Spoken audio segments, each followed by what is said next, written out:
صحابی ہونا کوئی بڑی فضیلت نہیں ہے، اصل فضیلت ہے لا الہ الا اللہ محمد رسول اللہ کا اقرار کرنا۔ ہم اس سے بڑی فضیلت کسی کو نہیں مانتے۔ نبی علیہ السلام کی وفات کے بعد جو مرتد ہو وہ نبی کے زمانے میں کیا ہوتا ہے؟ مسلمان نہیں سر، سیادی۔ ان ڈیفینیشن ہی بھول گئے، سیادی تھی جس نے ایک نظر بھی دیکھ لیا، وہ ڈیفینیشن ہی بھول۔ اللہ نے فرمایا وَلَا تَجْعَلْ فِي قُلُوبِنَا غِلًّا، تیرا دل اگر کسی بھی صحابی کے لیے بھوک سے بھرا ہوا ہے تو پھر آپ شامت بنائیے، اللہ سے توبہ کیجئے، الہی میں توبہ کرتا ہوں، میرے دل میں فلاں صحابی کا بغض پایا جاتا ہے۔ اور اعلیٰ حضرت امام اہل سنت اشاہ امام احمد رضا خان کا دامن تھامیے، اور احمد رضا کہتے ہیں اہل سنت کا ہے بیڑا پار اصحاب حضور، نجم ہے اور ناؤ ہے عطرت رسول اللہ کی۔ فرماتے کامیابی کا ایک ذریعہ ہے، ایک ہاتھ میں کل صحابہ کا دامن ہو، دوسرے ہاتھ میں تمام اہل بیت اطہار کا دامن ہو۔ میرا امام کہتا ہے جب دونوں ہاتھوں سے تیرے ہاتھ بھرے ہوں گے دامن صحابہ اور اہل بیت سے تو پھر رضا پل سے ابو وجد کرتے گزریے۔ اب جب تو پل صراط سے گزر رہا ہوگا تو تجھے لڑ کھڑا کے نہیں چلنا ہے، تو یہاں ڈگمگا کے نہیں چلے گا۔ پل صراط بال سے زیادہ باریک، تلوار کی دھار سے زیادہ تیز ہے، لیکن امام کہتا ہے رضا پل سے اب وجد کرتے گزریے۔ وجد کیا ہوتا ہے؟ بندہ جھوم رہا ہو۔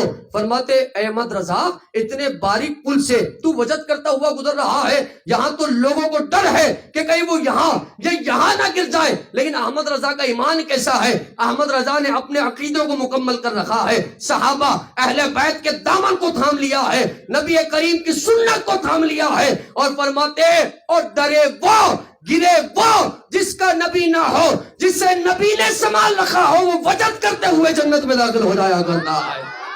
تو میرا عزیز دوستو بات صرف اتنی ہے وَلَا تَجْعَلْ فِي قُلُوبِنَا غِلًّا، اللہ نے فرمایا ہے آپ نے کسی بھی صحابی کے لیے بغض نہیں رکھنا۔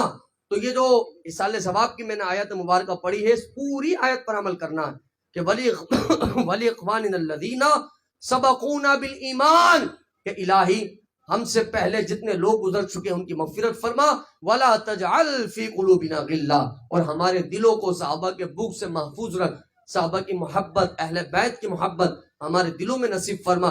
جو اس طرح کا ایمان اور عقیدہ رکھتا ہے اور اس طرح کے ایمان اور عقیدے کے ساتھ زندگی جیتا ہے تو خدا کی قسم اس کو دونوں جہاں میں اللہ ترقی نصیب فرماتا ہے۔ اور اپنا ایک عقیدہ اپنا ثابت رکھے، اور یہ برملا خدا کی قسم اسی عقیدے کے ساتھ دنیا میں چلے جائے کہ آپ یہ بات کہیں خدا کی قسم ہم وہ اہل سنت و جماعت ہیں جن کا ایمان یہ ہے حضور والا علی وہ ہے جس کو نبی کریم نے فتح مکہ کے وقت اپنے کندھوں پر اٹھایا ہے اور ان سے فرمایا کہ تم نے بتوں کو توڑنا ہے۔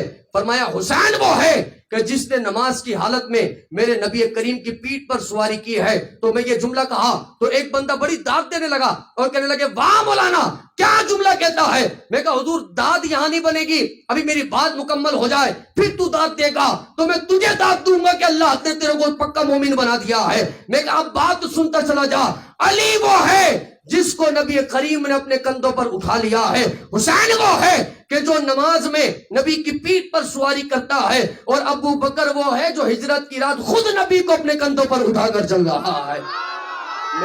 میں کہا حضور والا یہ مکمل عقیدہ ہے، یہ مکمل عقیدہ اہل سنت و جماعت ہے۔ میرے ہاتھ سے نہ حسین کا دامن چھوٹتا ہے نہ میرے ہاتھ سے صدیق اکبر کا دامن چھوٹتا ہے۔ یہ تو میرا فخر ہے کہ اللہ نے مجھے غلام صحابہ بھی بنایا ہے، غلام اہل بیت بھی